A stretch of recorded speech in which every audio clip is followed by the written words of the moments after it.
I've told the story in multiple videos of a close friend whose mom is reliant on the Affordable Care Act subsidies that were up for negotiation and made national news during this last government shutdown. Not only were they the central point of negotiation, but they're set to expire next month still. I'm going to bring in that friend, lead policy advisor Micah Erfan, in just one moment, but I want to paint a more central picture for you all because everybody felt a little bit demotivated after the government shutdown was ceded to Republicans with no healthcare concessions. Everybody wanted the government to be open.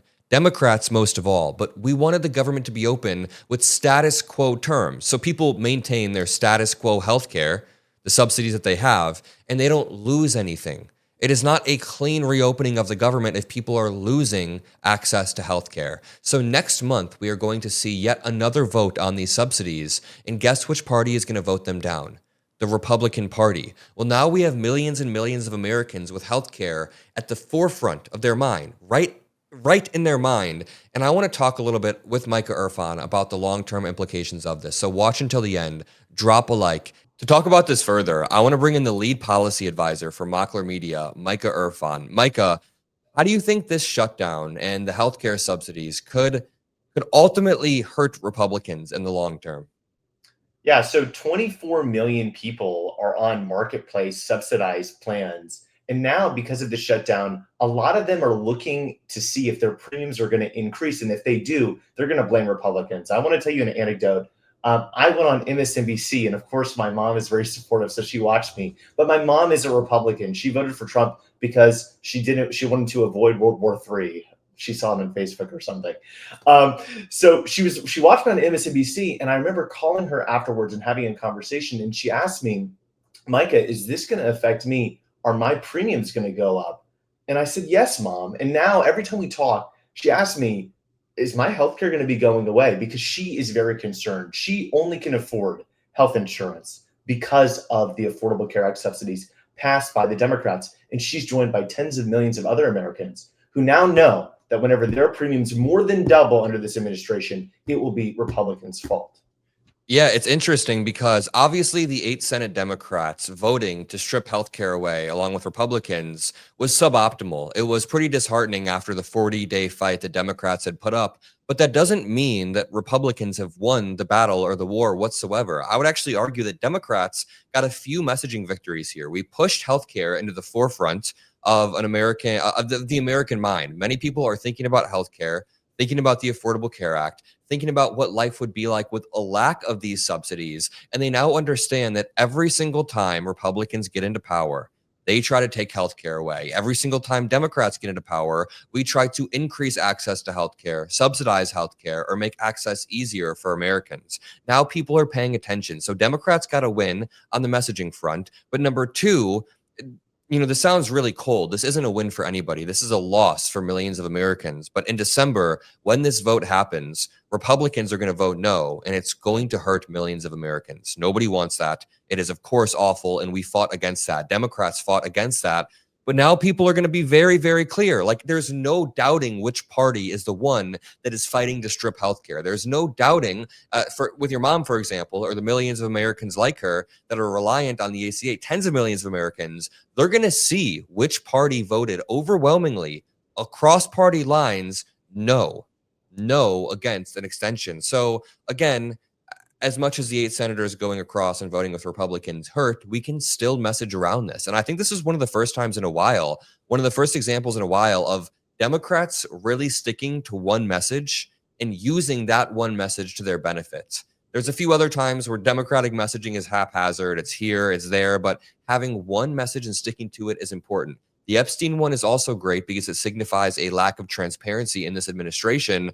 But Micah, how do you think that Republicans, when it comes to the ACA, how do you think that Republicans are feeling? Because it feels like Trump is relentlessly promising a healthcare plan in 2 weeks, in 2 weeks, in 2 weeks. Now, Speaker of the House Mike Johnson is caught in this, saying that they might have a backup healthcare plan when MTG has called his bullshit. So explain to me the situation with Republicans' lack of healthcare plan and Democrats' healthcare plan.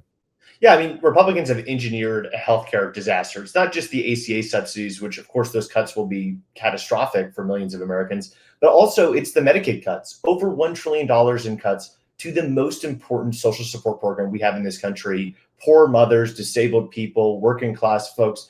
There's so many families, so many children, which will be harmed by these Medicaid cuts, disproportionately in, of course, red states. And so now Republicans are trying, they're chaotic. They're trying to pivot. The thing is, they are ideologically committed to hurting the poor. So they can't really do anything that's actually popular on this issue. We see their commitment to hurting the poor across their agenda, over $300 billion in cuts to food stamps. We saw recently from the regulatory agencies under the Trump administration, they're reversing every pro-consumer Biden policy. Under Biden was trying to get it where you could cancel a subscription in one click instead of 15 menus having to call the company to try to convince them to allow you to cancel.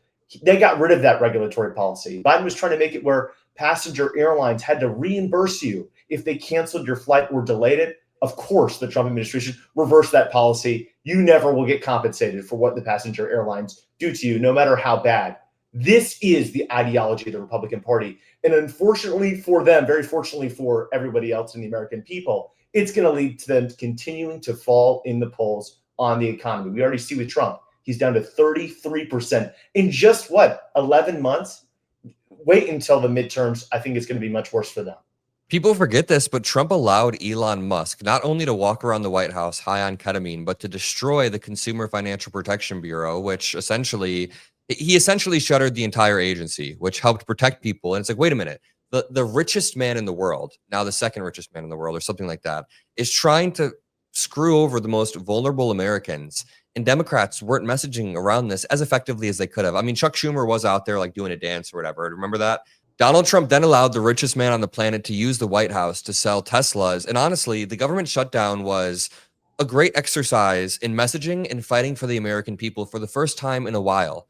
We made it clear which side the Democrats stand on. And it's the side of the people. Donald Trump is the one who, despite running on affordability, allows billionaires to run around the White House, allows billionaires to donate to him for clear quid pro quo. It's not just like Jeff Bezos is not giving Melania Trump a $40 million Amazon movie after a White House meeting out of the goodness of his heart. He's doing it because he politically benefits and because Trump is uniquely transactional.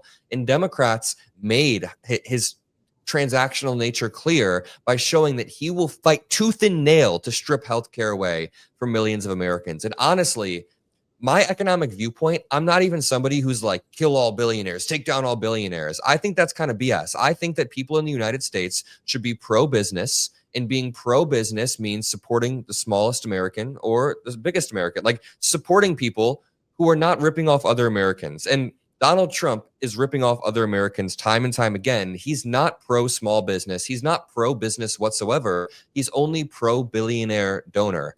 I think that wealth should be redistributed in the United States to such an extent where people at the bottom have safety nets, like the Nordic model almost. I'm not somebody who thinks we should tear down people for succeeding in America. I just think success should be shared overall. But I'm going to leave it there. Micah, any final thoughts?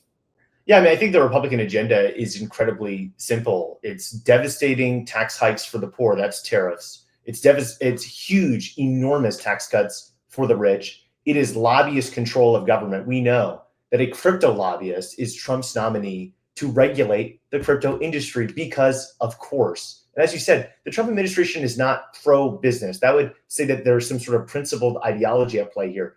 There's not a principled ideology at play here. The only thing that guides their policy is what's good for Trump and his allies. And that's why they direct the sale of companies like TikTok, which the government had control over that sale, to Trump allies, because, of course, it's all about power for the Trump regime. And unfortunately, it's not about at all the welfare of the American people. And that's why so many people are suffering right now and are going to continue to suffer under this administration. Yep. Thank you, Micah. You can follow both Micah Erfan and Mockler Media below. Make sure you subscribe to the channel. I love you all, and peace out. Thanks.